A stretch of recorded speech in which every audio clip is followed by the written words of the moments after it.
Okay, I'd like to call the meeting to order.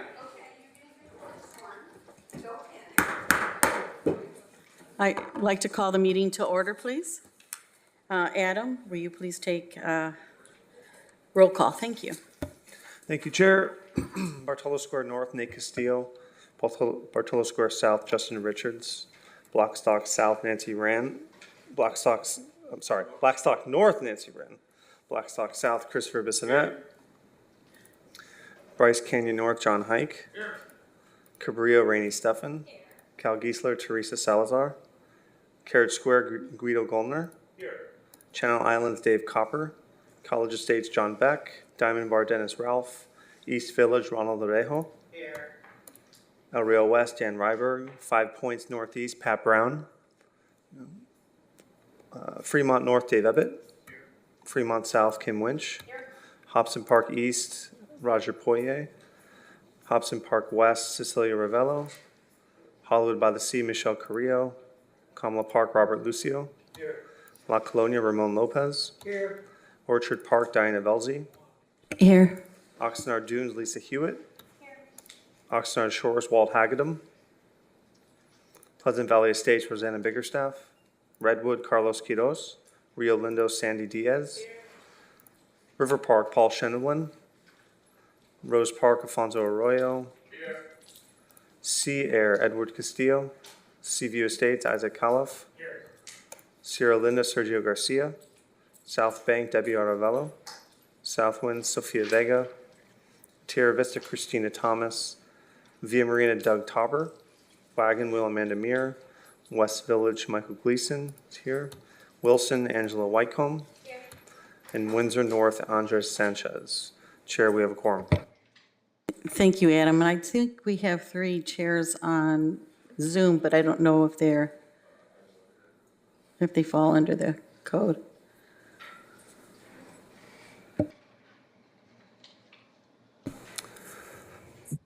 Roger, can you hear us? I'm here. Are you calling in remotely as a participating in the meeting? I guess I'm sure. Okay. I mean, I don't think I'm not legit part of the quorum, but I want to see what you guys are. Oh, okay. About. Thank you so much. I'm an observer. Thank you, Adam. So will everybody stand and say the Pledge of Allegiance, please?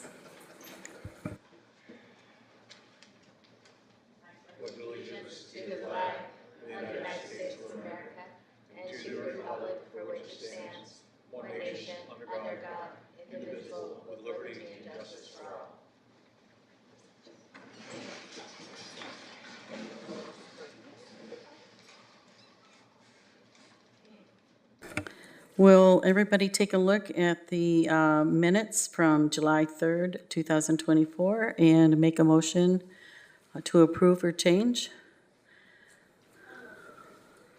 Okay, a motion to approve by Rainey. Is there a second? I second. Seconded by Carlos. And for everybody in favor of approving the minutes as written July 3rd, 2024, please say aye. Aye. Okay. All right. Is there any objections? Okay, so minutes are approved as written, dated Wednesday, July 3rd, 2024. Before we get started, I'd like to welcome a visitor we have, and her name is Angela Mitchell. I believe. Hold on, I got to find my notes here.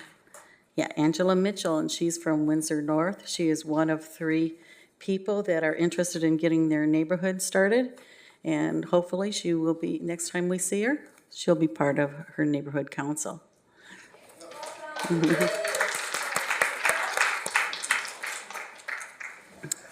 Okay. All right, so public comments. At this time, a person may address the INCO on matters within the subject matter jurisdiction of the INCO. The INCO cannot enter into a detailed discussion or take any action on any items presented during public comments at this time. Such items may only be referred to the Executive Secretary for administrative action or scheduled on a subsequent agenda for discussion. Public comments on items on the agenda will be considered at the time of consideration of the agenda item. Do we have anybody wanting to make public comments?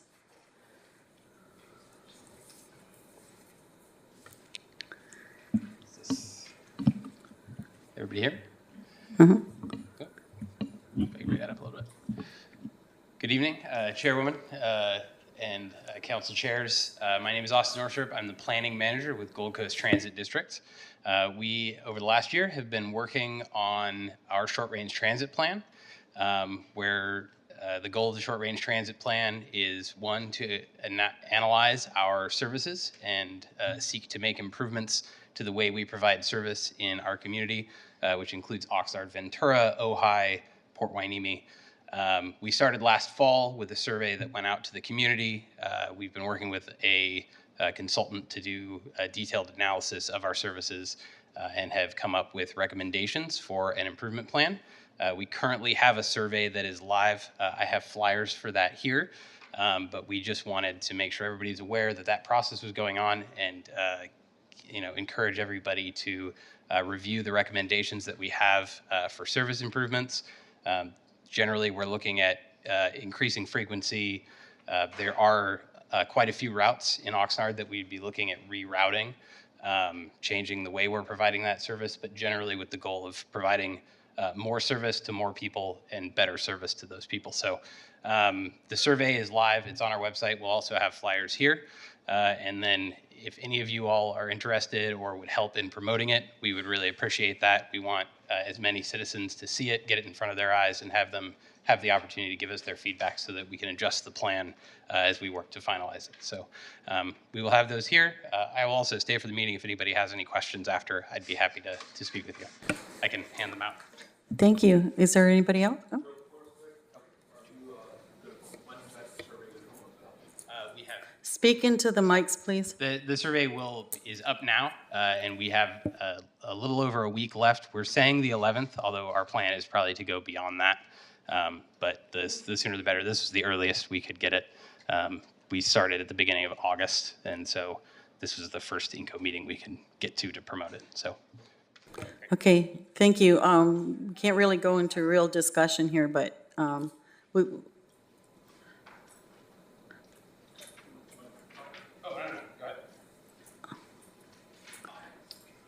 Hi, I'm Guido Gullner from Carriage Square, and I would like to get together with anybody who's interested in discussing how we can improve National Night Out and how things went for you, and we can share ideas after the meeting. Thank you. Thank you. Anybody else? Okay, all right. It does not appear that there is anybody else, but let's move on to new business. Subject, State Assembly Bill AB 413, that the INCO General Membership receive a verbal report from Oxnard Police Department on AB 413, followed by Q&A. And I didn't get their names, so. I can provide that. Commander Fernandez? Yes, good evening, council chairs, and INCO committee members here in attendance tonight. My name is Commander Edgar Fernandez of the Oxnard Police Department. I'm accompanied by Sergeant Michael Jens, who is the sergeant of our traffic unit. I oversee our patrol support division.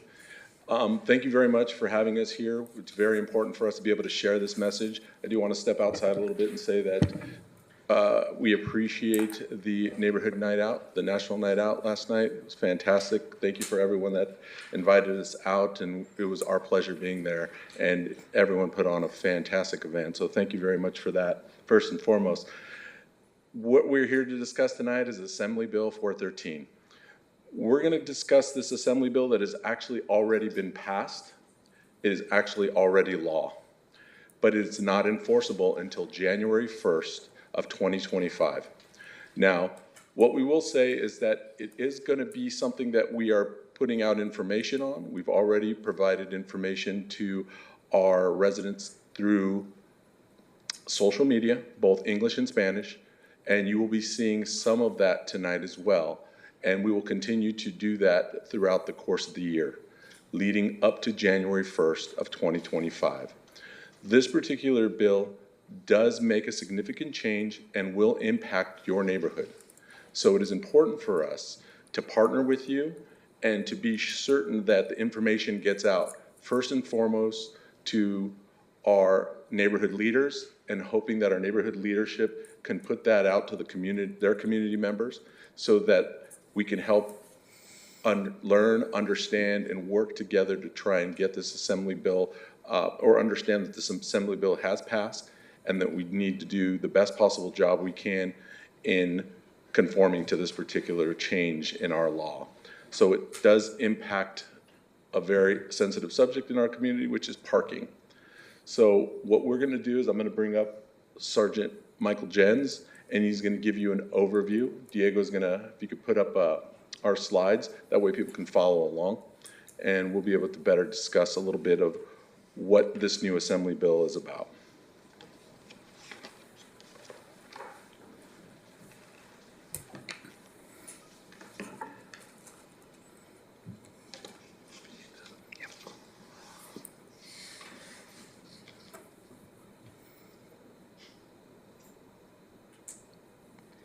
All right, good evening, everybody. Again, I'm Sergeant Mike Jens. I'm in charge of the traffic unit, which includes everything from parking to DUI to all kinds of traffic collisions, everything. So we're here to talk about AB 413. Again, it's already passed. And so I'm going to discuss some of the particulars. So under section code 22500 of the California Vehicle Code, there's already existing laws that prohibit certain parking regulations. So like parking on a bridge, parking in a tunnel, parking in front of a fire station. There's already several locations. Most of you know it, or some of them are common sense. Some of them are controlled by signs too, that prohibit you from parking in certain locations, maybe certain times, etc.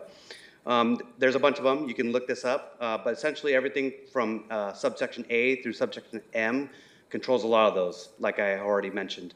What they did is a state legislature passed AB 413, which again is already on the books, but not enforceable until January 1 of 2025.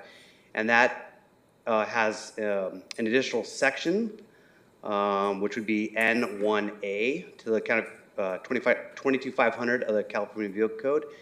And this will now prohibit parking within 20 feet of a vehicle approach side of any marked or unmarked crosswalk, or within 15 feet of any crosswalk where a curb extension is present. So what does that mean? Essentially, whenever you approach an intersection, you have some type of curve. It could be close to a 90-degree. Usually it's not. Usually it's a regular curved intersection. You cannot park within 20 feet of what would be a crosswalk. If you know, or maybe you don't know, every intersection has a crosswalk, whether it's painted or not. It's called an unmarked crosswalk. So this will apply to every intersection in the city of Oxnard or the state of California. You can no longer park within 20 feet of that intersection. There are several locations in the city of Oxnard where there's a slight curve to the intersection. It kind of comes out. That's an extension. There's not very many of them, but if there is one, you would have 15 feet of that. So I'm going to pull up, the next slide will show you kind of a video and a breakdown of it. It's going to look something like this. So the top one shows you what an intersection looks like with the crosswalk, and how vehicles would be parked along the side. This would give you a lot more visibility to not only that crosswalk at each end of the curb, but also the sidewalk beyond that crosswalk. So you'll get more visibility to pedestrians, bicyclists, and even other vehicles coming in opposite directions. The second one shows a curb extension. To the photo on the right, you can kind of see how the curb kind of comes out towards the crosswalk. That's what a curb extension would look like. And again, we have a few of those, not a lot, but we have a few of those in the city of Oxnard. So that would give you 15 feet. And then the last one is just an explanation of what a unmarked crosswalk would look like. Basically, at every intersection where a marked crosswalk would be, you would also have a unmarked crosswalk, which you have to yield to pedestrians as if there was a marked crosswalk. Again, this law is already in effect. It will not be enforceable until January 1 of 2025. We put out social media. We are also going to start issuing warnings to vehicles that are violating the section. So we're hoping to, obviously with this new law, we have to wait on some supplies, some printing of these, because as you can imagine, here in the city of Oxnard, there are thousands of these parking spots that were once legal that will no longer be legal. So there's gonna be a lot of work for us to do. I'd like you to watch this short video, and this is an overall explanation of this new law, AB 413. Let's see if I can get it to play.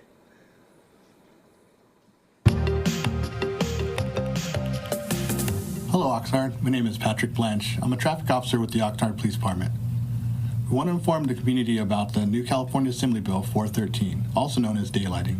Daylighting refers to a law that prohibits stopping or parking your car within 20 feet of a marked or unmarked crosswalk. When there is an extension of the curve in the road, vehicles are required to maintain a 15-foot distance from the crosswalk. When drivers park their vehicles near a crosswalk, the visibility of vehicles approaching the crosswalk is reduced. Drivers are more likely to hit bicyclists or pedestrians entering the crosswalk due to visibility and having less time to react to those entering the roadway. Children are particularly vulnerable because they are shorter and more likely to be non-visible behind parked cars within 15 feet of the crosswalk. This new California state law would help increase the visibility of pedestrians and bicyclists entering the crosswalk. This bill will help address California's pedestrian mortality rate, which is nearly 25% higher than the national average. Assembly Bill 413 will be in effect on January 1st of 2025. The Oxnard Police Department will be enforcing this new law with violation notices and/or warnings to vehicles found in violation of this new law. Thank you very much, and be well.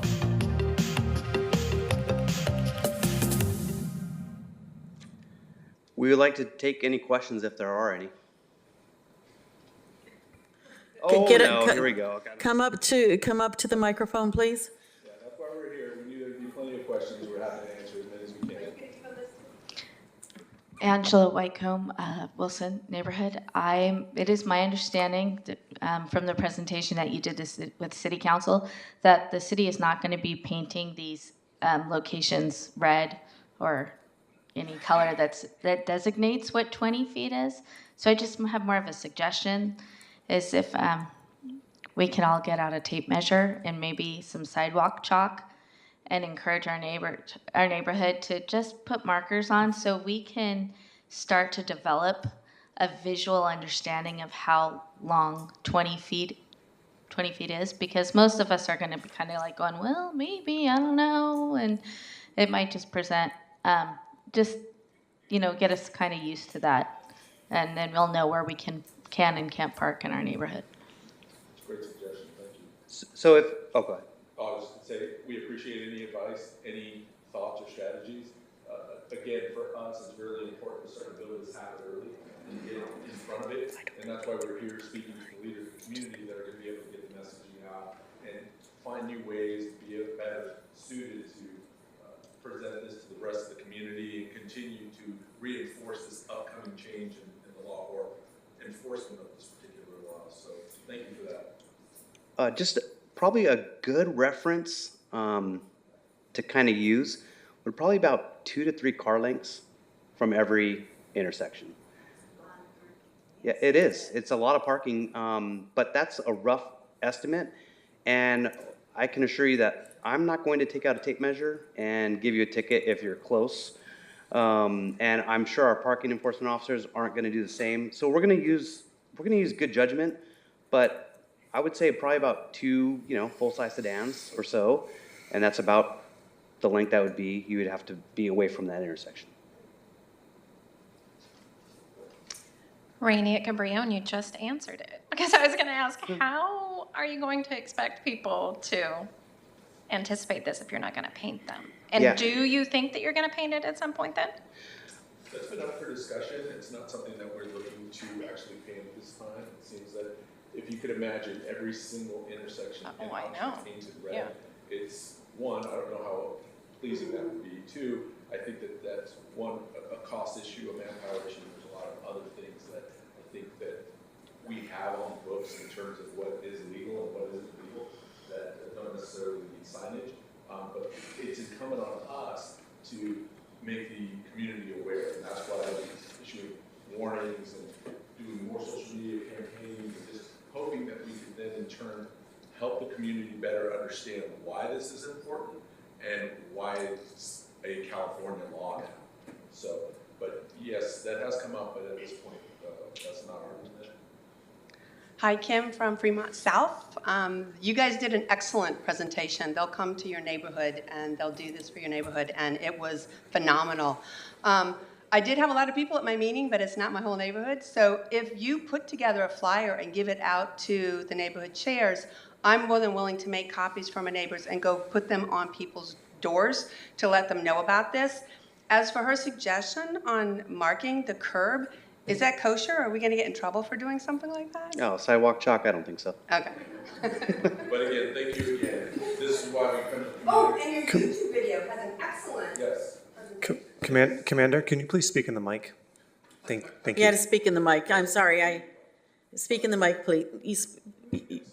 We absolutely want to take any suggestions such as that. If there's materials that we can pass on to you and make it easier for you to pass the information on, we're looking to be able to provide links. We're looking to be able to provide more social media as well as flyers that you can basically pass on to the members of your community and the members of your neighborhood. Once again, this is the reason we come to our community leaders to help us try and get the messaging out in the most effective and efficient way. So thank you. I just had another thought. What about alleys? I'm sorry? What about alleys? Oh, yeah. No, that's not considered, that's not in consideration for this. Okay. In terms of what a crosswalk or an intersection with a crosswalk or non-crosswalk would be considered, so. There are a few exemptions, such as buses and transportation John go vehicles. first, Those are exempt from stopping in that area. So school buses and regular transportation buses, they are exempt. They can't stop and load and unload, especially if they're designated for that particular purpose. So. John Haig, Bryce County North. So the 20-foot exclusion area, how is that measured? Is that measured from the cut down in the crosswalk, or is it measured from the center of the crosswalk? And is it measured from that particular area to the bumper of the car, the front of the car, or the tires of the car? That's an outstanding question, and one that we've also asked ourselves, because we have considered what is exactly 20 feet. And like Sergeant Jens mentioned, it's going to be a reasonable expectation of what 20 feet is, in the sense that 20 feet from, obviously from the center of the cut down to 20 feet from where the cut down begins, those are two different numbers altogether. For us is that there's a clear, safe line of visibility that is approximately 20 feet. So the approximation is, and we're not talking you're going to get a ticket when you're 19 feet. I find that very difficult to believe. And again, you would be able to say that this is, I believe it to be close to 20 feet. At the same time, we're not going to expect our traffic safety assistants to be out and measuring what 20 feet exactly are. This is going to be for egregious violations, people that are within 10 feet, people that are basically up on the cut down. So it's not going to be something where I think a lot of people are going to have the opportunity to argue that they're not within 20 feet when clearly we know they're within closer to 15 feet or 10 feet even. And another possibility is that, I guess civilian GPS on these things is accurate to within 30 feet. Mm-hmm. So that sort of excludes partnering with Google Maps to say, you're parking, get a notification that you're parking in an area you shouldn't be parking in, or does it? Or is that something the city could look at? Oh, that's something we'd have to take a little closer look at, but we appreciate the suggestion. Absolutely, we can look into that. Thank you. I have one question. Wants to ask a question first. Wait, Pat, wait. I have two problems. right next to each other. Driftwood Boulevard, which is a little street off of Oxnard Boulevard. And invariably, it doesn't happen every day, but sometimes it's 3 or 4 days in a row. There's this big truck comes and parks right up against the corner of where the street and this street and that street come together, so that when you come up around there, they're parked. You can't see any traffic coming because they're blocking, and they won't back up far enough so that you can see what's going on. That's number one, and this happens constantly. Number two, constantly. In the alleyway that's from Driffle to down to Rose, down to Woolley, from Driffle to Woolley. There are cars that are parked in the street or in the alleyway every day, because they are the people who have the repair shops there, and they stock cars in their back during the night, and then they take them out and park them there that aren't drivable or shouldn't be drivable, and they park them, and so one car you can only go one direction, because you have to stop and wait for any car that's coming at you, because these cars are taking up half of the alleyway space. To me, none of that should happen. The car repair shops have their fenced in area and just in the back, in the alley, and they just stock all kinds of junk in there, and there's oil and grease, and I mean, it is miserable to look at. But that's where they work on the cars. They don't go out on the actual street out in front of their places to park. No, they want to park everything right there in the alley, and they want all the traffic to wait in line for one car at a time to go through, because they're using up half of the parking width of the alleyway. They're using it up to park these vehicles. This happens 5 days a week, at least, every day, 5 days a week. Now, this has been going on for years. Yes. Now, I don't know if there's any rules. I've tried to find rules on these things, and there are no rules, and there should be rules. Because the cars, the big truck that wants to cook food on Driffle right up against Oxnard Boulevard, he needs to back up his whole operation so that we can, coming up there to the intersection, you can't see what's coming. You can't see. There could be people walking across the street there, and we can't see them. Will AB 413 affect this issue that she's talking about? That's exactly what it's designed to do for that particular issue. I think this will address that problem. We'll also be out with warnings now that we're aware of it. Obviously, go out and try and address that prior to the start of the new year, making them aware of the law, the impending fines that are coming with it and citations, so that they know to back off that particular intersection and give some clear visibility, coupled with the other issue thank you for making us aware of that issue, and we'll look into that as well, in the alley from the Driffle Alley all the way south to Woolley. And that's something we could look into and see if that's a problem we can also alleviate. So we'll definitely take a look at that. So we've been dealing with this.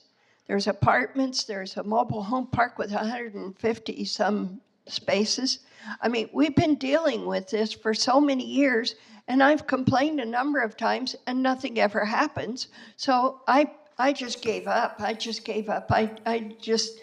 go there, and I know what I got to do in order to try to be safe, and I try and do it. But one of these days, there's going to be a car coming on Oxnard Boulevard, and we're going to wham right into him. Sorry. Pat, no, will you write the location and give it to the officer, please? Okay, all right. Where were that location? Thank you. Go ahead. Hi, my name's Angela. Just a simple question in that it's called daylighting. Are there certain hours or is this 24 hours? Like people at night coming home from work? Right. I mean, just at the collection alone, the parking is a nightmare. It is. On their streets, near their homes, near their apartments. And I've seen people park actually on the corner. So are we talking just during the day that this takes place, or is this to go 24 hours? No? Yeah, Within 20 feet? I'm afraid that the title of this particular assembly bill is somewhat misleading. It's not that Okay. it takes place during the day. Uh-huh. It's actually, it refers to the fact that you're giving daylight to the pedestrians or bicyclists or the people that are in the crosswalk. That's what it was intended to So represent. in the evening, it's I'm going to be afraid so. dog eat dog as far as parking? I'm afraid so, yes. Okay, Dave, go ahead. Okay, I had a couple of things. On H Street at Devonshire, there's a painted crosswalk with the flashing lights. And then just north of that, the alley behind, there's a second crosswalk with the lights but you said that it wouldn't affect being by the alley? I think the question was for parking vehicles in the alley. Not parking in the alley, but vehicles parked on H Street. It's only on a street-to-street intersection, or is it gonna be because No, because this has a delineated crosswalk, so it references crosswalks. correct? So Okay, if you have a delineated crosswalk with the flashing lights, it's within 20 feet of that 20 feet. crosswalk. Okay. And then the next one is one of my neighbors' concerns because their home sits on the corner of H Street and Glenwood. And the corner houses in our subdivision have almost no driveway. You can park a smart car, but nothing bigger. So they have really no off-street parking, other than in their garage, and most of them can't. But on the corner, they're gonna only have one side because the other side's not gonna be able to park. Correct, And they're in competition daily with the apartments that are directly across the street. correct. So, We understand that those instances are going to occur now, that there is going to be less spaces available, and that it could potentially cause some concern for people that are already impacted by the lack of parking in and around their particular residence. For us, it's important to understand that given the opportunity, we are going to look to encourage people to find alternate places or alternate ways to park, but at the same time, this is a law that's been passed by the legislature, and we will enforce the law if there's egregious violations of the law. So we also have to take into consideration the spirit of the law, and where it may be a situation that arises where they're able to squeeze in and still leave 12 feet, 13 feet, that's 14 feet, whatever that may be, and it still gives the purview and the ability to see that we'll take those things into consideration as well. But again, this is a law that is already passed, and we understand that it will have a significant impact on some residents more than others, and we in turn have to make the most prudent decisions when passing out information, educating the public, as well as how we're going to enforce moving forward. So. yes, because these people have also come to the city to get the curb cut, but they don't meet all the standards and all the rules. So they can't park, because they have a space in their backyard that they could park, but they don't meet all the qualifications to put in the curb cut. And they have no alley access? No, we have no alley on that part. I see. And then when will the city start, or when will you actually start issuing the warnings? That was another question. Yeah, fantastic. We're hoping to do that within the coming weeks. We're just waiting on them to come back from the printers with this particular violation on them. And again, they're just warnings. So they have the Assembly Bill 413 warning on them that specifies why they're getting that particular warning. And we wanted to make it clear. So we'll be putting those out throughout the city as we get them. But again, for us, it's about not just the warnings, it's about the social media, it's about getting with our community leaders and making sure that we can pass this information on so people are aware of it.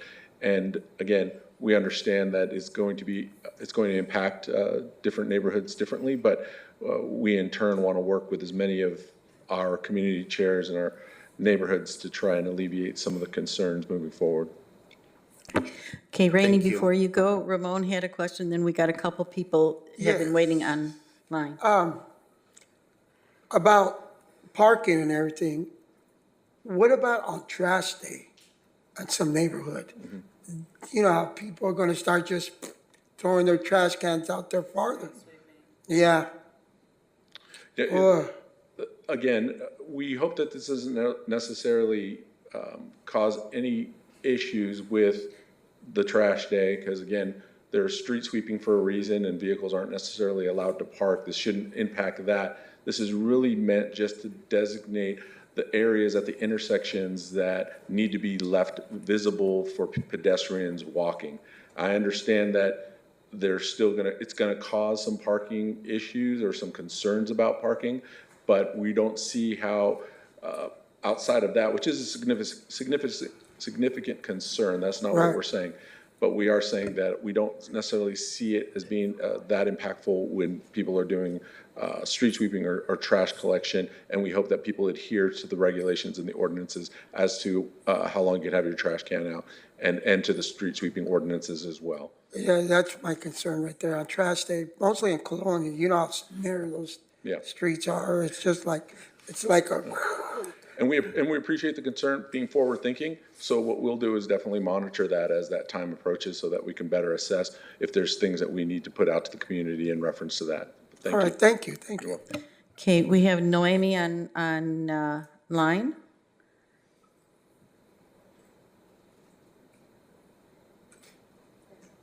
Hi, can you hear me? Yeah, go ahead. Oh, I just wanted to, I thought I heard the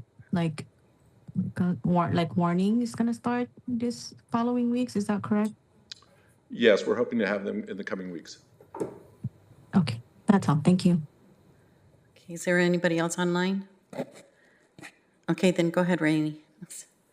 Okay, so as David was speaking about his neighbor, and this, I'm just thinking, because isn't there a problem with parking over a driveway, right? But could there be a way that you could issue a permit to park across your own driveway? No? Yeah. That's a question that hasn't been posed, but I don't know if that's something that we can answer or resolve right now, but that's a question that we'll ask. But again, the driveway in and of itself is something that we've always had restrictions against, because for us, we don't know whether you're blocking your driveway, a neighbor's driveway, or some stranger's driveway. Right, that's why I think it would need to be a permit, you need to be like, it's mine, I don't know. I understand. But thank you, though. It's a fair question. We have another question online. I can't see, oh, we did. I don't see Roger anymore.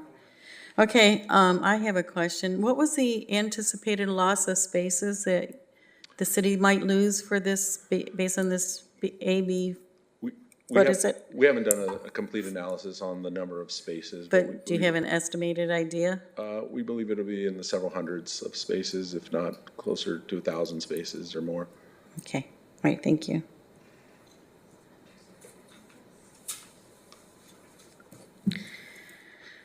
Kim? Hi. You wanted ideas on how to get and now I have to admit to a guilty pleasure because I just started watching Fridays with Frank. I don't know if you've heard about him. Oh my God. So if you haven't heard about him, Google him on YouTube. But it would really be awesome if we could do Mondays with Mike and follow you around and see how you do the traffic. It would be really neat, and have Oxnard on the map. That's such a great idea. If only Mike's boss was here. Make them do that. Oh, yeah, that's right. You see her. Does anybody else have any questions? You had a question, didn't you, Lisa? Oh, they covered it. Okay, does anybody else have any questions? Oh, we got a hand up online, and I can't see it from this distance. Cynthia Sanchez. Yes, I have a question for you. How will this affect private HOAs? We don't generally enforce parking in private HOAs. There are some, for example, fire lanes we can enforce, but even those, for the most part, we do not enforce. We let the HOA take care of that. So that should not be an issue for us. Okay, so in the city, it'll affect two-way, four-way, and any T intersections, Correct. and they will not be painted. No, so the law doesn't require that they be painted and or signed. So the city, it's not going to happen where we put a sign and or paint every curb that prohibits parking. Just like not every fire hydrant has a red curb associated with it. It's assumed that you shouldn't block a fire hydrant. Right. My other question is, we're going to lose thousands of parking spaces, and already it's very competitive out there on the streets to find parking. What can the city do to help allocate some parking spaces or empty lots that are just sitting there and help the residents so that it's not so competitive? You have to get home before 4 to get a good parking, or else you have to walk 3 blocks or more. Yeah, I think that's a fair question, but it's something that, again, it's not something that we'd be able to answer at this time. And looking into it, what we're here to do is basically educate the community that the state has passed this particular law, and it's now a state law that we have to adhere to. So what we want to do is make sure that we can get that information out. In the meantime, our hope is to continue to have these conversations and this dialogue to where we may be able to find other ways to help alleviate the concern that some may have, or the challenges that may be coming before us in the coming year. So we do appreciate the question and we do appreciate the suggestion, but that's something that we'll have to continue to look at and address as we get closer to that time. I think we really need to do a lot of education in the community before we even start giving warnings. I think schools will be starting soon, in a couple of weeks, and maybe hitting up the schools so that when they have their back to school night, you guys can be present and letting the residents know exactly what's going to happen to the limited parking. We appreciate that as well, but the warnings are part of the educational component that we have. So we are going to pass out the warnings because they're not actually citations, but it lets people know that that in fact is a violation without issuing any kind of penalty or fine. What we do want to do is partner with as many people as we can over the next 6 months in order to help get the word out. But we wanted to make sure that we came here because we felt that working with our community leadership and helping provide you with the tools and some of the resources and information will be equally as impactful to get that information out to our community members. But thank you. One more comment. I can see cars parking in driveways and sticking out into the sidewalks. Now we're going to be blocking sidewalks and access for pedestrians, for wheelchair access. I can see that happening because it happens here too, in my community. So then you have to go out and around. So I think that should also be mentioned, that just because you have a driveway doesn't mean that you can extend over onto the sidewalk. Yes, thank you for that. Then that is something that we appreciate the advice, and we'll definitely take that into consideration when passing on the message of some of the challenges that we are going to continue to face. Thank you. Thank you. Cynthia, you have a very recognizable voice. What neighborhood are you associated with? Victoria Estates, right in front of Oxnard High School. Oh, okay. Thank you. Go ahead, Kim. Oh, since this is a governor mandated thing and it was a law passed and the whole state has to do this and we're kind of forced into it, is there money that's coming with this at all? Because if there is, then because they have lifted the curb cut restrictions and we can get curb cuts and we can get driveways for those that have houses, there are still restrictions and still things you have to follow, but knowing that we have to put in a driveway that is, yes, there you go, thank you. It raises the cost. So if the city's getting money to help fund and make sure that this happens, maybe helping people who want to put in driveways, that money can go toward those people and that would alleviate some of the problems. I don't know at this time if there's money being allocated for curb cutting and things of that nature and how that money would be allocated. Would be some cost reimbursement if there was a cost to the city in reference to things that are impacted by this new assembly bill, but those are very limiting and I don't think that extend to curb cutting. True, but if we're getting money from the government and it comes down to us, it's up to our city council to decide some of the ways that we can spend it. So we don't have to adhere to strict, it doesn't come down with a complete list of thou shalts and shalt nots. It doesn't come down at all. You have to apply for it and they want to know why. So Okay, well, they created a mess and they're going to have to help fix it. I don't see how that I understand your point of view for sure, but again, it's something that would have to be discussed further on, and that's not something that we would be able to answer tonight. But I think it's something we would take into consideration. You wanted suggestions, and I know that the city manager is hot about trying to fix this problem, and he's really good at going up there and talking to people. So yeah, absolutely. With a suggestion. Thank you. I have one suggestion, or maybe not, but there's got to be other ways, less expensive ways to show where the approximation of that 20-foot line is, because some streets are different. The stop signs are right at the corner. Sometimes the stop signs are way back from the corner. So people are going to be judging based on a lot of different things.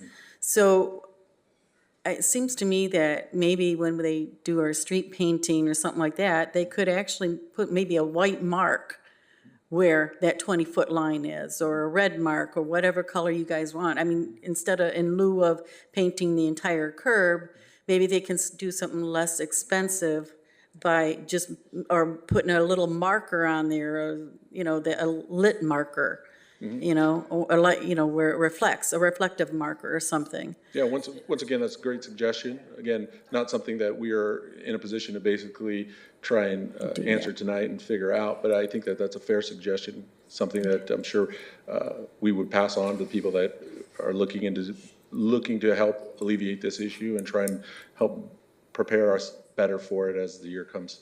Thank you. Mm-hmm. Thank you. Did you want to make a comment? Okay. All right. Dave, did you want to make it? Okay. Anybody else? Are we done? Thank you so much. Thank you very much. Thank you all. We appreciate you.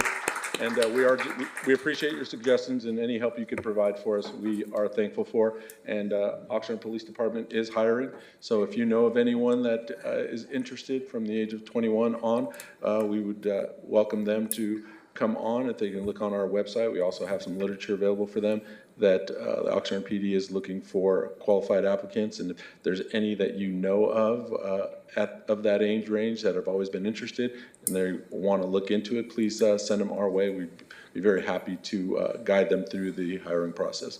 Thank you very much, everyone. Have a great evening. Wait, okay, Davey, you want to say Commander, maybe you guys can come back in December before this starts and give us anything that you have as updates.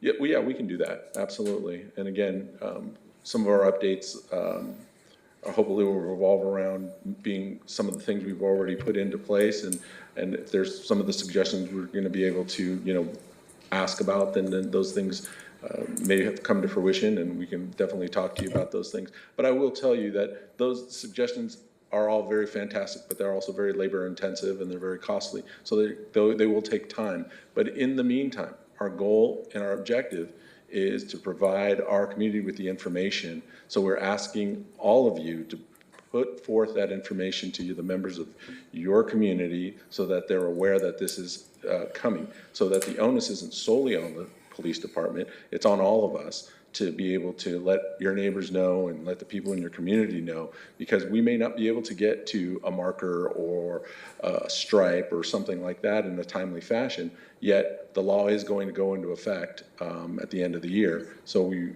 are hoping to get out as much information as we can, and we are going to partner with as many people as we can in order to get that information out. But yes, December, put me on the agenda, I'm here. Thank you very much. Appreciate you guys, thanks. Thank you. Okay, let's move on.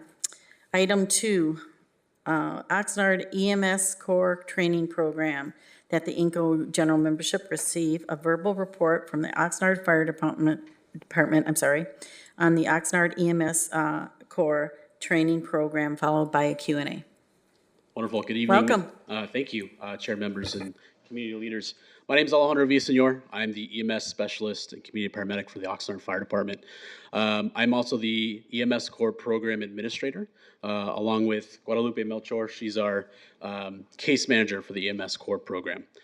I'm here to kind of just briefly explain the Oxnard EMS Core Program for you. So the Oxnard EMS Core Program is essentially a workforce development program for young individuals, 17 and a half to 26 years old, and their families. The program itself seeks to provide transformative opportunities for those individuals in public service, healthcare, higher paying jobs, essentially.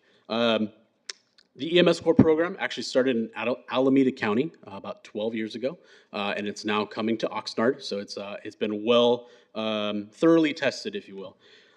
It's helped hundreds of young people obtain not only their EMT license, but most have become either paramedics, police officers, firefighters, and we have 4 individuals who have actually become doctors, which is outstanding for the program itself. It is really designed to remove a lot of the barriers that young people face these days that would normally inhibit someone from obtaining an EMT license, if you will.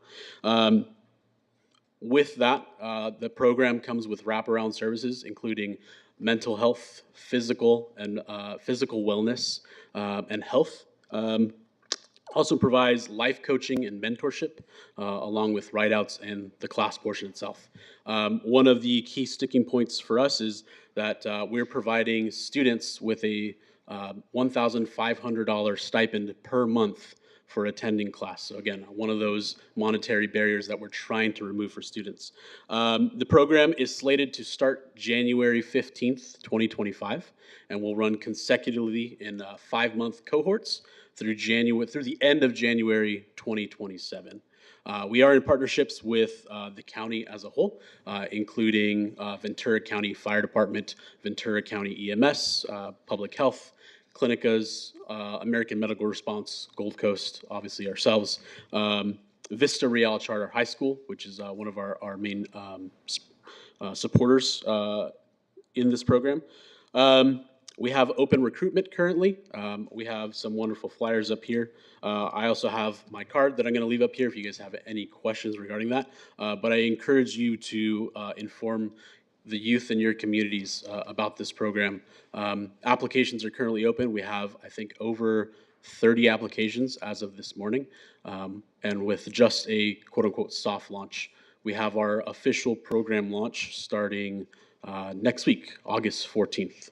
So the program will be live essentially. I'd be happy to take any questions if you have any at this time. Does anybody have a okay, come on up. Kim with Fremont South. So I watched Chief Hamilton do this, and he had mentioned that the kids don't necessarily have to have their high school diploma. Is that correct? That is correct. Sorry, go ahead, Kim. Does that mean, because he mentioned something about getting some kind of mentorship on getting them through because I mean, you have pick up this flyer because it's really awesome. It said, you were really PC about this, underrepresented in the neighborhood, in the community, right? So even if they have a small bit of trouble, this is the ideal place for them to come get this, but they will get a GED at the end of this? That is the goal. So with our partnership with Vista Real Charter High School, even if they're if they don't have enough credits for their GED, we're actually partnering them with Vista directly to continue their education, get their GED or high school equivalency exam prior to exiting the EMT program. Obviously, in order to obtain an EMT license, you need to be high school graduate or GED equivalent. So essentially the school, EMT school, run 3 days a week. The expectation is that the other two to 4 days a week, they'll be in school, either online or at Vista Real. So yeah, we are trying to remove that barrier for those individuals. As far as the justice involved youth, we're happy to take them and work with them. That's why we have our case management and other services that we're partnering with, including background investigation, things like that to essentially filter out what we can to help them obtain that EMT license. Great question, Kim. Thank you. Anybody else with a question? No? There's a hand raised. Cynthia Sanchez? Yes. Is there a website that we can direct our children or students to?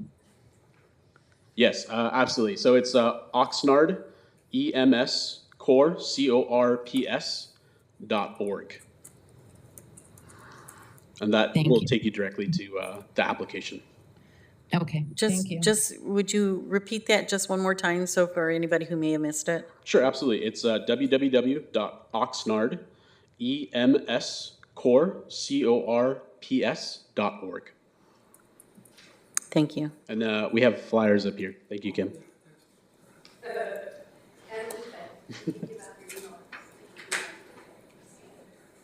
Okay. I actually left my card up here, so if anybody wants to grab it, they can grab it. Feel free to reach out via email. So that's probably the best way to get a hold of me. Okay, I think we're all set up here too? Okay, well, we're all good. Thank you so much.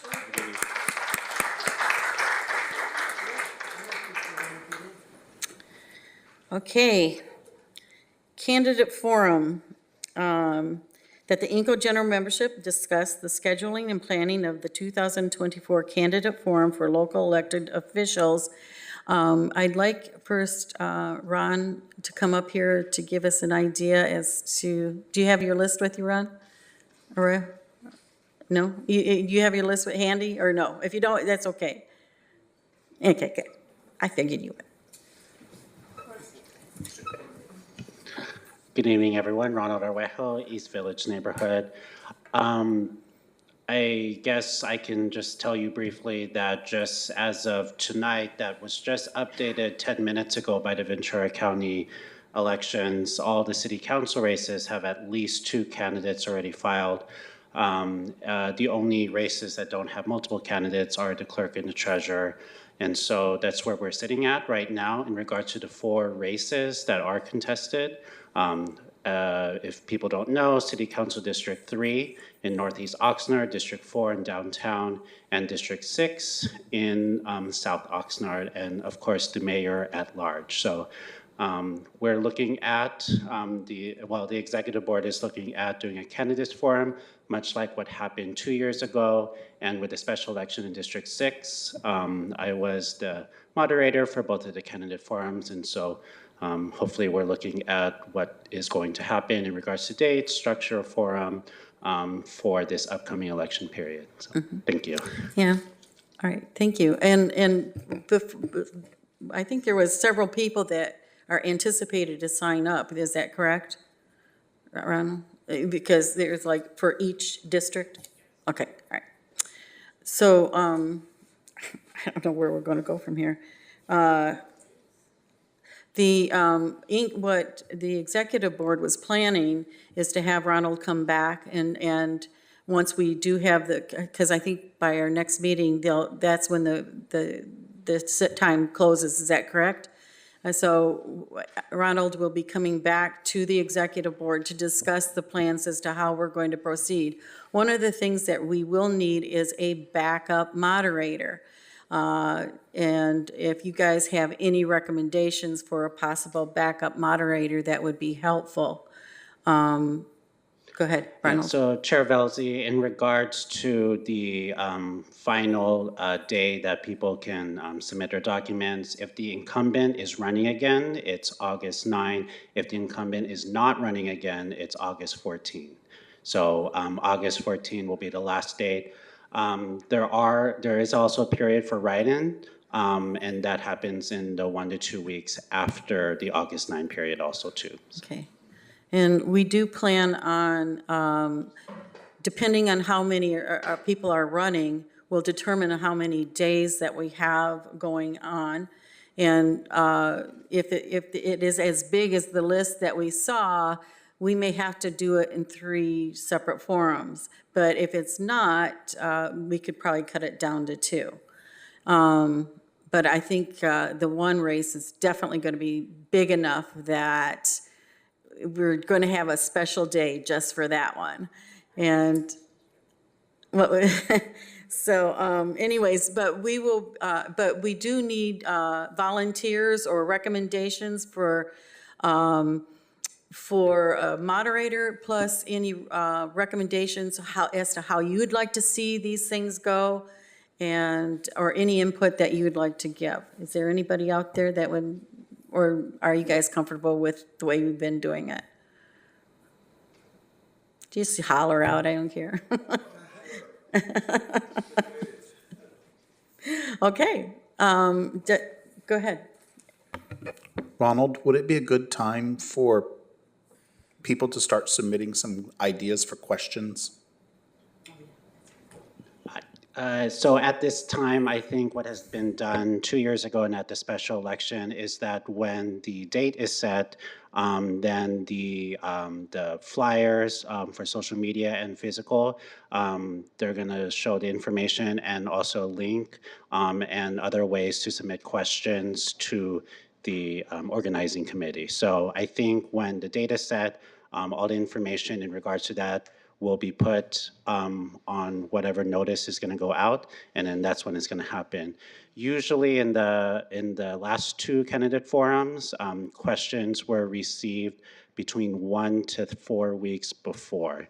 And so I think this is also a good time to figure out when the date might be. I think we had recommendations and comments in regards to our last e-board meeting. And so I think that's also something that we'd like to talk about too here. Thanks. Do you remember the dates? Because I don't. Yeah, depending on the number of forums, it's looking like there's going to be at least 2. Currently, right now, we have tentatively 5 for mayor, 3 for District 3, 5 for District 4, and 2 for District 6. And so it, in my opinion, is extremely likely because 2 years ago we had 9 candidates at the same time. We're already past that in regards to the candidates already tentatively that pulled their papers. And so we're looking at least 2, possibly 3, depending on the organizational capabilities of everyone here, and looking at the last half of September to the first week of October. So we're probably looking at that 3 to 4 week period. If we do earlier, the concerns were that people might forget when the ballots come, and later the concerns are that people might be voting before that. So pros and cons to each, and I think that we're fairly flexible in regards to that, and of course it depends on if the council chambers, which is our likely location, is going to be available. Thanks. Isaac? Hi, Isaac Holliff, Seaview Estates. Could you describe what had been done in the past for those of us like me who have missed it? Sorry. Yes, so I can tell as a previous candidate 4 years ago and as a candidate moderator 2 years ago and at the special election is that once the candidates are known, which is published by the County of Ventura, the official election candidate list, that the moderator reaches out in whatever means available to them. Usually an email is available. However, letters have been mailed to the candidates in regards to letting them know that we are having a candidates forum and we would appreciate them to attend. It's obviously up to them if they want to attend, and I think we've had full attendance at all the candidates' forums from 2020, 2022, and the special election. Once that happens, a brief conversation, at least during my 2 times, with all the candidates to let them know that the particulars in regards to that, if they have any questions, take it back to the organizing committee, see if there's any changes that might need to be made, and then we go to the actual candidates forum. None of the candidates and even none of the organizing committee knows the questions that are going to be finally put to the candidates. We know at least the organizing committee knows the full range of questions, but not how they're going to be organized, not how they're going to be picked, and not in what order that the candidates are asked. I suggest a good recommendation is to go to the candidates forum 2 years ago and the special election. They're both on YouTube in regards to how it was conducted live, and that will give, at least for the candidates, a good reference point into the range of possibilities in regards to the candidates forum. It looks like we haven't finalized if it's going to be a forum or debate, but we've never done a debate in the last 8 years that I know that Oxnard has hosted. So that is a range of options that we could consider. The League of Women Voters is the most prominent organization that does candidates forums. They do it all over the Ventura County, and they usually go in the mid-September to late October. And so we're hopeful to set up a date already, relay it to the League of Women Voters so that they can at least schedule their Oxnard candidate forums around us, and to let other organizations that do have a candidates forum to do it around us too. So thank you. Yeah, another thing I'd like to add to that is that we generally, I think we do a Google Docs for individual general membership to write their questions and send it in. Of course, anybody who is a chair, they probably would not receive that questionnaire form. So anyways, but, you know, to be fair to everybody. But they'd be excluded from it. And then, but so we do give the general membership a chance to at least put their opinions in as to the types of questions that they would like to see. And you actually can go back and look at the City of Oxnard's YouTube page, and they go back years even before 2019 when I started. So they go back for a long time, and they have been done slightly different throughout the years, but you know, but they've been with a lot of little consistencies. So, go ahead, Ed. Dave, sorry. Ronald, do we already have a committee? To my understanding, I think the committee is going to at least start with you all on the executive board. I'm not sure if you're going to formally request others, but obviously I can imagine that we'll get input no matter what. Right. But I think at least formally it's going to start with the executive committee, and I'll leave it up to Chair Belzy in regards to everything after. Well, I think we kind of decided that we were going to kind of, right, and if everybody's okay with that. So if you want to make a motion or anything. I don't think it's necessary, but if you have any objections to it, please let us know right now, or if you'd like to do it a different way, please let us know that right now. Everybody's participation is much appreciated. Yes. Go ahead, Angela. Yes.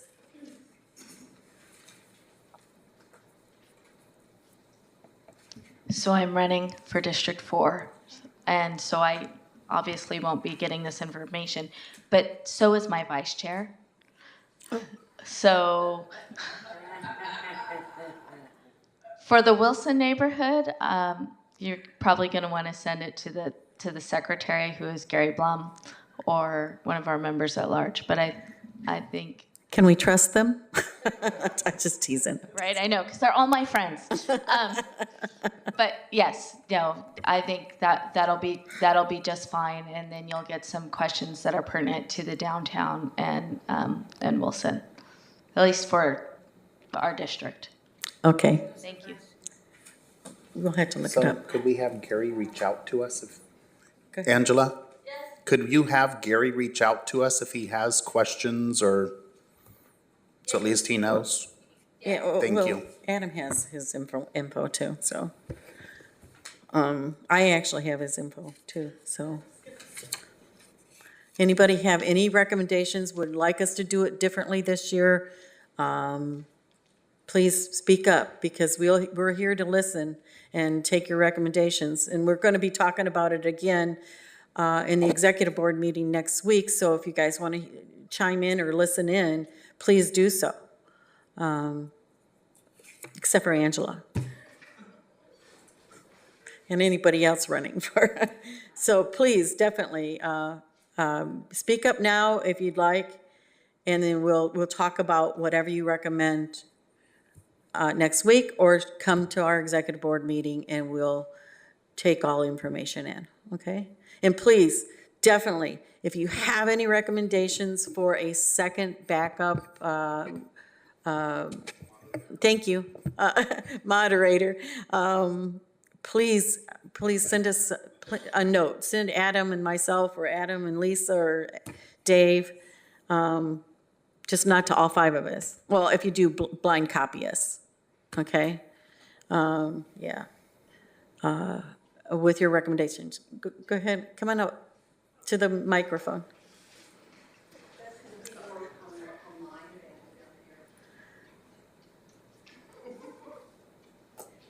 So I was just wondering about the moderator position. Is there a requirement? Do they have to be from Oxnard or?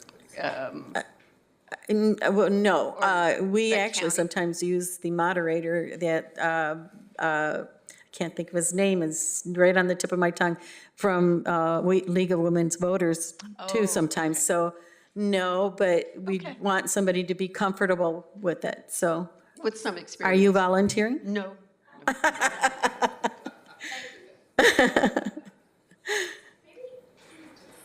Okay. I have a suggestion. Just maybe we can reach out to the local high schools and the mock trial teams, and recruit maybe the coach. Just something a little different, and it'd be a good opportunity Educational. for them to bring their Very students. important, yes, of course, yeah. Good suggestion. Yeah, we're bringing all the young people. Yeah. Yeah. Very good. Thank you. Anybody else want to chime in? You can think of anything you think, it's important, so, I mean, any suggestion is important, so. Okay.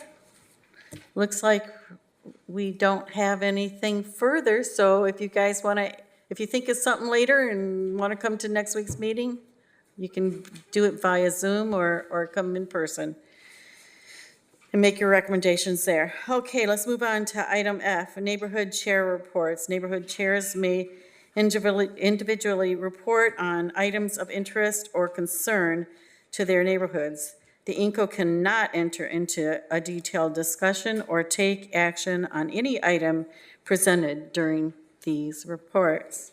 Anybody got a neighborhood chair report? Good. Oh. Chris Bissonette, Blackstock South. Last time I attended in person was back in March, so I need to go over and get you guys caught up on some of the things that we've done over here in Blackstock South. And I just lost my notes. So one of the things was we were trying to get the speed humps put in last year. We finally succeeded in that. They were installed in July. What happened on top of that is a lot of the houses did not have house numbers assigned to them, meaning they weren't on the walls, they weren't on the mailbox or anything else, and knocking on doors to get the petitions done was a challenge. So we've painted 517 houses in our neighborhood, so that way not only the emergency services, but the pizza truck delivery knows exactly where to go at. So that was a good thing. So again, the speed humps were installed. We've actually collected 17 tons of trash back in April when we had a neighborhood cleanup. The sidewalks are still being ground down with the 311, graffiti's being taken care of really quick. So that's all the good things that are going on. In the works, we're looking at street signs being replaced that are broken or missing. We're also looking at Johnson Creek Park, where they have a ditch that runs into Cloyne and Yucca, which is creating flooding during the heavy rains. And the actual ditch is like this, so the water doesn't drain straight through. The two things I need help from all the neighborhoods, quote, all the neighborhoods, shopping carts that are scattered around throughout the entire city. I've been talking with Walmart, Vons, Albertson, and all these other different places, and I keep getting lip service, but the more people, everybody in your neighborhood calls, we may get something accomplished. Number two is this train tracks. There's, again, shopping carts, trash, homeless people, and so forth in there. And as of last week, I probably dealt like 30 different emails and who actually owns that property and where the property is owning at. Again, need your input to actually start throwing this together to get our city clean. Future items that we're going to be working on is, and it's not just for Blackstock South again, but Bard Road. It's got 4 schools on there. Kids get out of school at night after school times. It's dark. And these kids are walking down the street and so forth. Again, 4 schools. We've got sidewalks. We've got the bike paths and so forth, and it's not lit properly. We've already submitted a package to actually take care of all of Bard Road all the way down to where Wainemi's limits is. And because of the speed humps that we put in for San Juan as well as Yucca, we are looking at possibility of doing another survey to take care of San Simeon and La Cañada. And the reason being is a lot of people we are anticipating are going to avoid those other 2 streets now with the speed humps. But so far, so good. It's actually worked. We had people running 40, 50, 60 miles an hour down these roads. They're not doing that anymore. So that's good.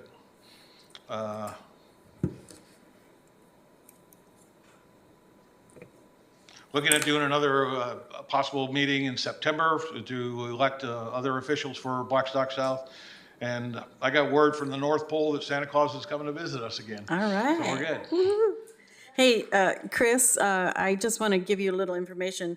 Sergio Garcia of Sierra Linda, he's got a whole list of places that you can call for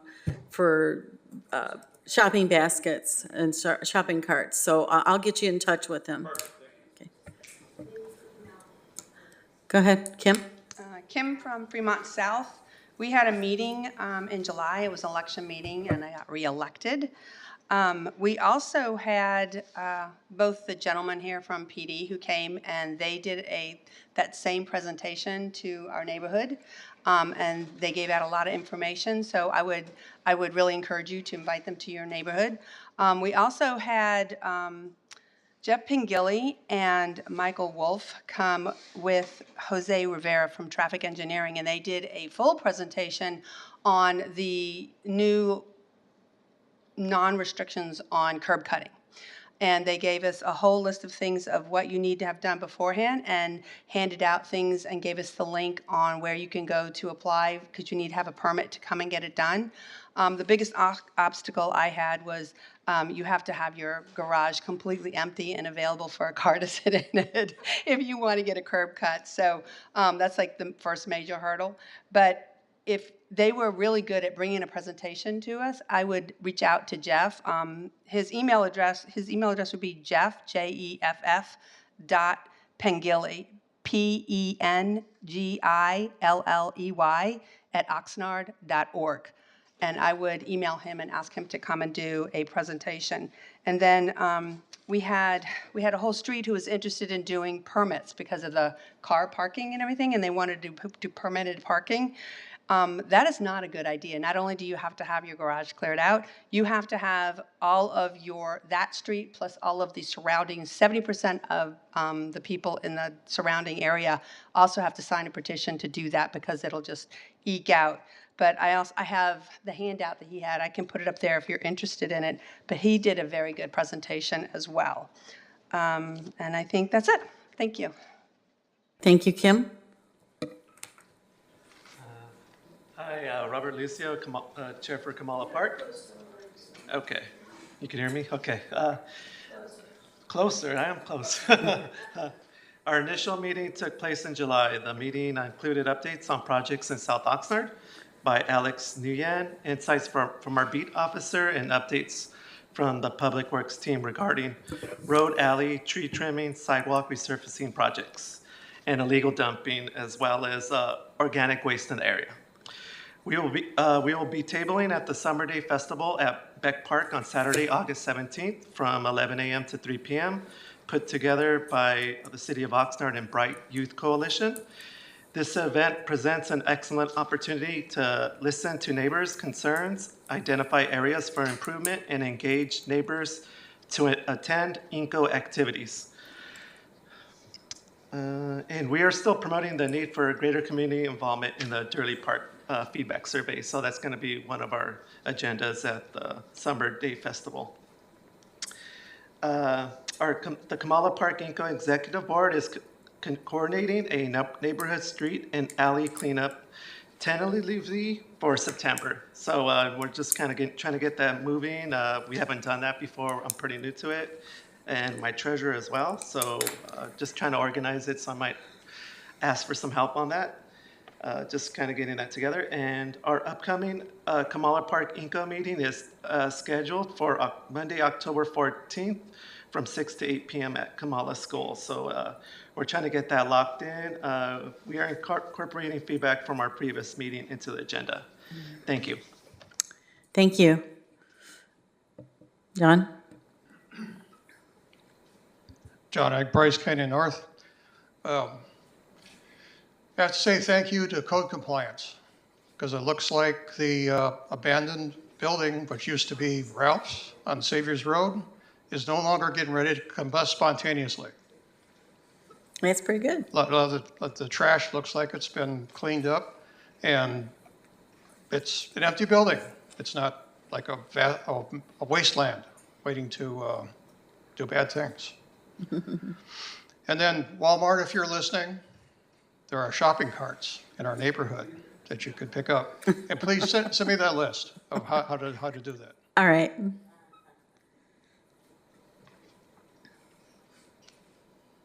Angela Whitecomb, District 4, Wilson. Sorry, I've been just saying that too many times lately. Wilson neighborhood, we had a District 4 meeting, and it took place at the Performing Arts Center with Mr. Nguyen, our city manager, that came out and did a whole presentation on the Carnegie Museum and what's going on with the Carnegie.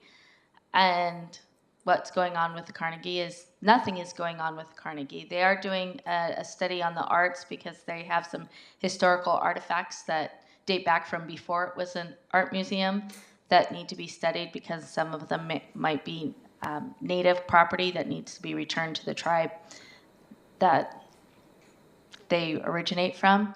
So they're doing that study, but in the meantime, we have an empty building that's in a sad state of affairs. I was promised as the downtown chair, it's another hat that I wear, that the city's gonna allocate money to start cleaning it up and doing things. I went to go to the Arts Commission meeting tonight, but it was canceled due to lack of quorum. But I'd like to see something done with the lawn, whether they put in native plants or meditation garden, something. But the city manager's recommendation was that the Arts Commission take this on to get public input on what we should do with that building and how it should be utilized as a public space. So there were a lot of suggestions between bringing back the art museum to making it an art center, an arts gallery, spreading it out into the downtown, also to make downtown more of an arts hub. a lot of wonderful ideas came out of that meeting and a lot of really good information. But I recommend to everybody who's concerned about the state of the arts and the lack of museums that we have in our city. We don't have any now. We used to have 5. To speak up and to say something and to get involved. And if you're really ambitious, start a nonprofit or join a nonprofit to support these things. But that's pretty much what we talked about for the bulk of the District 4 meeting. So thank you. Thank you, Angela. Hi there, Sandy Diaz from Rio Lindo neighborhood. And the one issue that we have been seeing is at our local park, there's the weekend parties, which, you know, it's okay because it is a park, but we're having a lot of trash being dumped and left over. And I realized 2 issues. The trash bins are very tiny and the seagulls.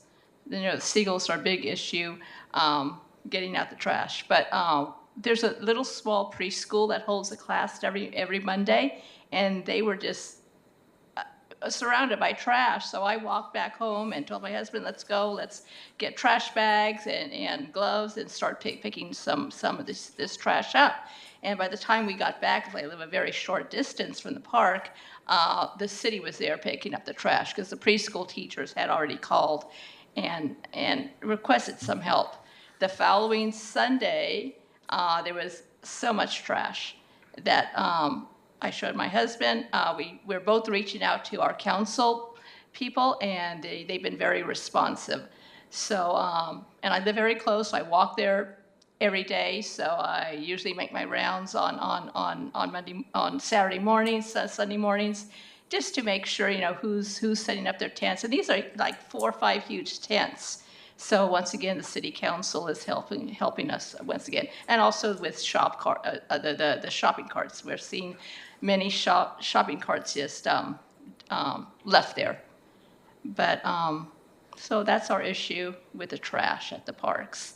And our next meeting will be my meeting will be scheduled for in September, but I'll do updates next month. Thank you, Sandy. Thank you. Rainey?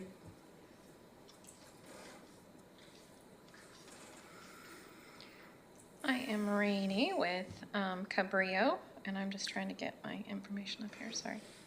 So we did have our National Night Out, and I would very Talk much a little closer to the mic or lift it up. There. Oh, Okay. I'm tall. Yeah. you're Okay. Yay. We had our National Night Out last night, and I would very much like to get together. In fact, I'd like to put a committee together. So there is more participation. Some people, maybe you just need a little guidance on what it could be, right? What you could do. But I do think making it a big neighborhood block party is the way that we need to go, and just make sure everybody's familiar with it. We are having a meeting, just our board, I guess is what you call it, with a gentleman, Dennis Hardgrave, on the Teal Club project. And so we're hoping to have an update on that, on the progress. And then our next meeting is scheduled for November 13th, which will be our election meeting. I think that's all I have. Oh, what is the Teal Club project? I thought everybody knew. So it is the area of land between Ventura Road and Victoria, Doris, and Teal. So it's a big plot of land that a family has, and I don't know all the ins and outs, but it's going to be developed. So it's looking at the plans, and they have changed over time, and so we're just going to get an update on what the latest is. And just the information that we have is it will be developed. It's just what is going to happen there and how it's going to happen. Thank you, Rainey. Isaac? Hello, Isaac Colliff from CVO Estates. We're having our next meeting on Saturday. We're having a meeting in the park. It's going to be our election meeting, so we're going to try and get a lot done outside, so it should be fun. Not really sure how it's going to go. We haven't done a weekend meeting before, so it should be a new experience. First time's always good. Yeah. One thing, listening to all these reports, it seems like there's some common issues that people face and a lot of opportunity for people to get together and amplify their voices and organize around things. I'd love a forum, maybe a little bit separated from this, where it's not just one person speaking into a microphone, but those of us, those chairs of us that have similar issues to get together and talk about them. Like the Teal Club stuff, CVO Estates is right next to the airport, so we've been looking into airport stuff. The guys that are spearheading that, they noted in the original 150 study, which is like the noise study they have to do every decade or whatever, Teal Club is like unsafe for levels of noise completely. So I don't know if you guys know that, or so I don't know what factors into that, but if you want his information, what's that? It's a great question. So I guess we need all the lead dropped over our heads. That's, yeah. So yeah, we're having our next meeting on August 10th. Hope you guys come if you want to. Thanks. Thank you, Isaac. Sorry. Good night. My name is Teresa Salazar. I'm for Cal Hisler. And thank you all for joining us. And yesterday, National Night Out will be a neighborhood cleanup next August 24. And next meeting is in September 17. And school at 6 p.m. The supervisor, Vianney Lopez, will be there. Thank you. Thank you. Good evening, Ronald Arwejo, East Village. We are going to have our neighborhood meeting pending the actual date of the candidates forum. We're going to have our East Village on September 18. It's going to be a local candidates forum surprise.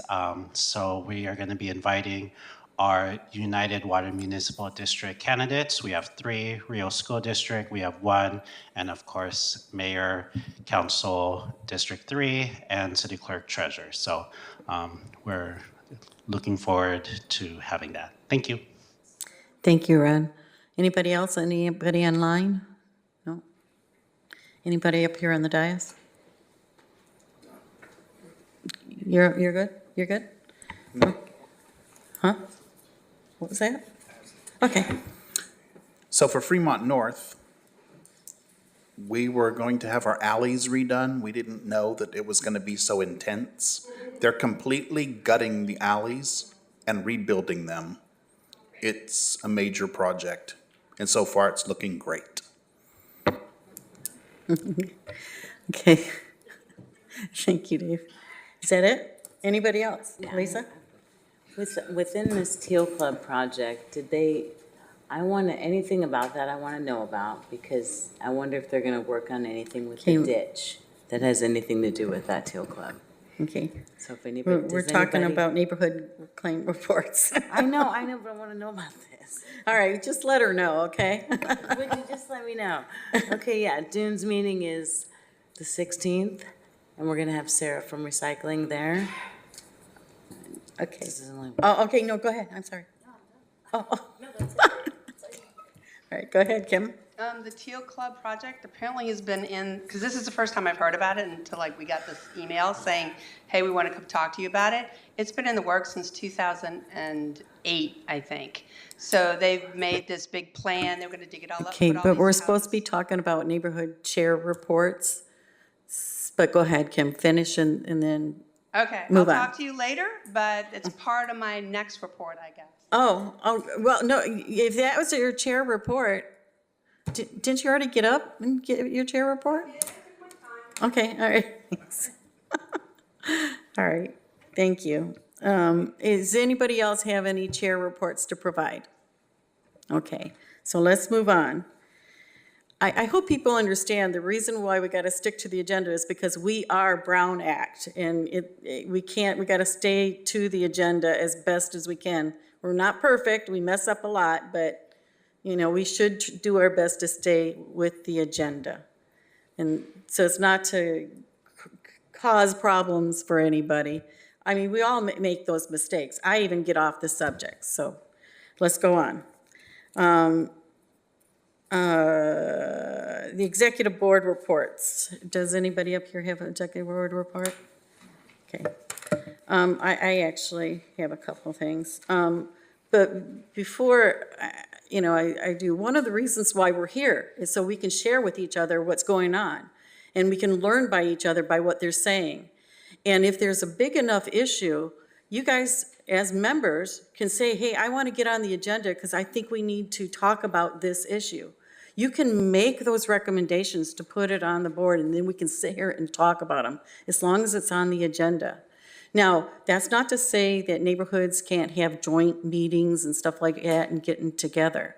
But because we are Brown Act, because we have the minimum that can get together without being in violation of the Brown Act is 10 people or less. But we do have to stay within the Brown Act. But we, as a body, are strong. And if we work together, and we had a person come up here for LMD, and they got support from the board. With support, you get action. So that's all I'm going to say about that. But we do have, last month, we had somebody come in and talk to us about the flood zones or the dams and stuff, the water district.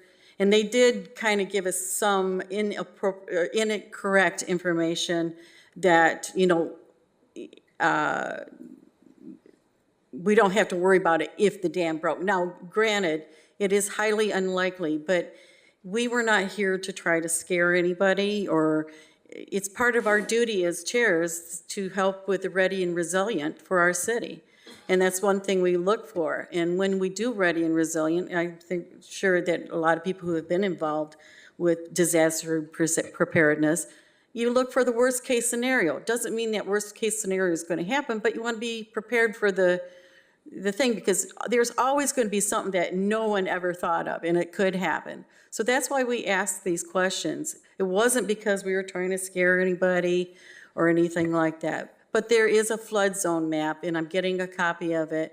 And so once we get it printed up, I'll either probably bring it to the next meeting, if not, maybe email it to everybody so they can see, where their neighborhood lies should the dam ever break, which, like they said, the likelihood that happening is probably 0 to none, but who knows? All right, and then the other thing, airport. There's been a lot of things been going on with the airport. We know that it's being renovated, and some things are being done to it, and there's water issues with Isaac's neighborhood, and there's concern about oil droppage, but my understanding, the types of planes that fly over, there really isn't lead dropping, gasoline is not being dumped. So, but there are other companies that worked around there that may have been not so careful with the, I think they're called I have it written down. Huh? PFAS. Thank you. Yes, that's exactly it. And, but there's also other things that are going on, and which I noticed, and after a meeting, I ran into one of our city council members, and I discussed it. I had those questions with Bert. I said, I've been noticing all this soil being put into near Wilson and Fremont, thank you, Fremont South. And so I did inquire, and information's going to be sent to us. We're going to get some reporting. But I think as a group, if it affects Isaacs, Fremont South, Fremont North, if it affects Wilson, it affects all of us, because if there's issues, it affects all of us. So I think that what I feel like is that we need to stay on top of it So I'm getting as much information as I can for it. And then as I get it, I'll try to get it out to the rest of you so we can all stay on top of it. And then we can ask questions when we need to. Right now, I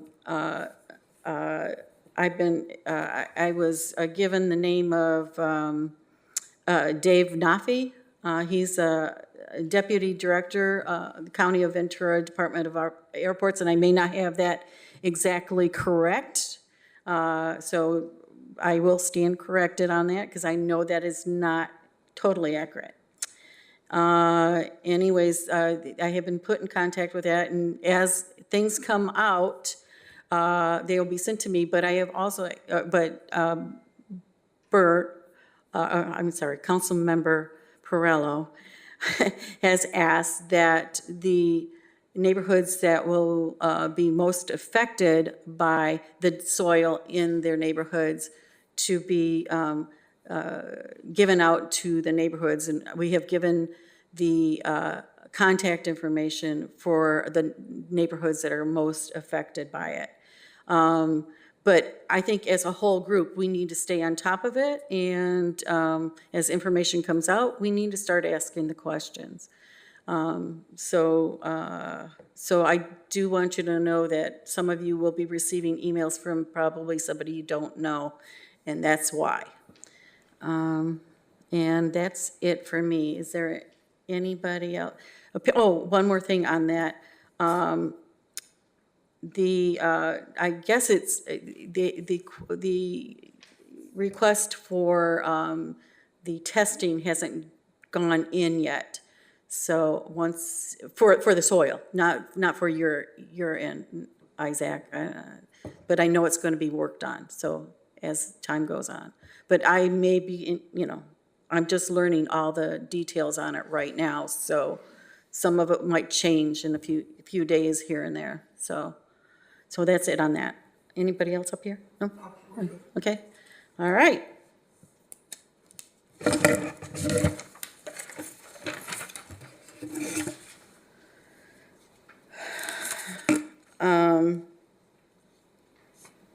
Wait. Where am I? Oh, yes. Got the last page. Item H, future agenda items. Does anybody have any recommendations for future agenda items for our meeting?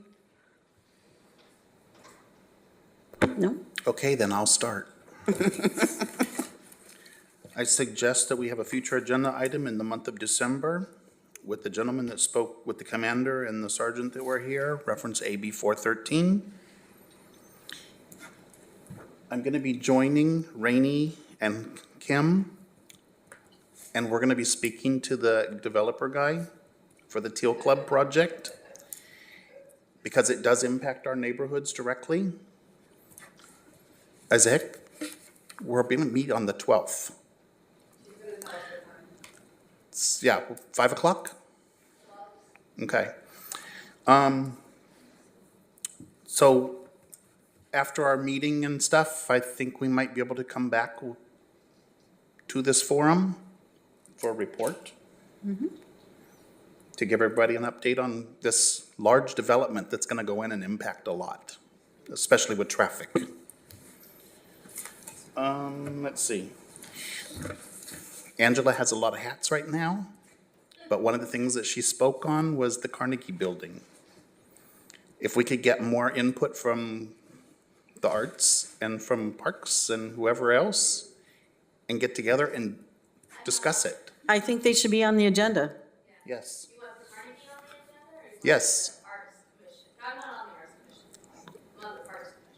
Yeah, I know they're trying the parks, but yes, discuss the Carnegie. Let's get it on the agenda so we can discuss it. Thank you. And let's see. And then Rainey, you brought up night out and having a committee. We need to put that on our agenda.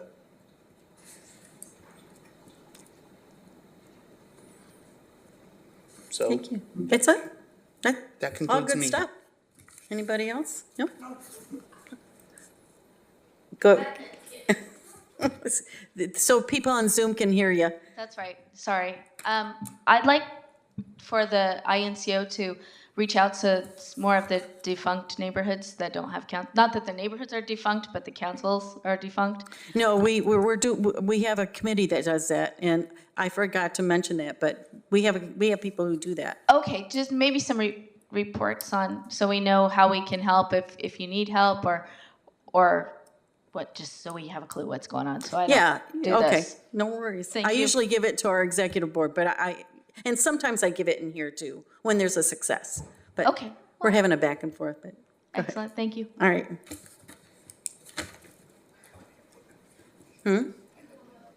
Oh, go ahead, Dave. Dave has. I have one more thing on my notes. And we brought up Ready and Resilient, and this has always been a thing with me.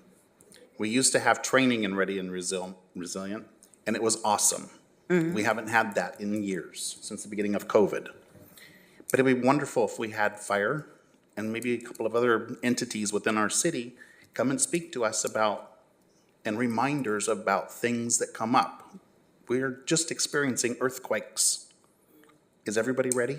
Is everybody prepared? We're going to be going into the winter months. This last year, we had flooding. How many people were prepared for that? Not many. And then, what was the other one? Drawing a blank. But as I think of it, I'll put it up for future. Thank you. All right, anybody else? No? I think we got a load. Anyways, with that, without any new business, I'll adjourn the meeting.